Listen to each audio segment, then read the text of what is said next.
गिबि मुंख्लं सुजित नार्जारी बिथांनि बिफाया मैया मोनाबिलियाव रुंसारि जायो। दा बिथांखौ जोबथा मान होनो थाखाय जोङो दिनै बेवहाय बिथांनि न'खराव जों बयबो बाहागो लाफैदों आरो जोङो बयबो कन्डलेन्स खालामबाय दुलाराय बर' फरायसा आफादनि दैदेननायाव। सासे जोहोलावखौ बिथाङा जोनोम होनानै हाङै बायै हारिनि थाखाय मोनसे महत खामानि मावनायाव बिहोमा होदोंमोन।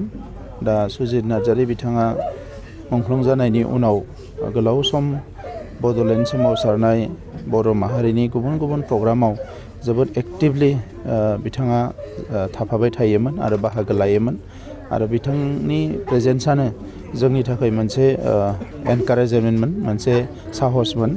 दा बिथाङा जोंनिफ्राय मैया गोमालांनायाव जों बयबो गोथौ दुखु मोनदों, माहारि नाङैनो दुखु मोनदों।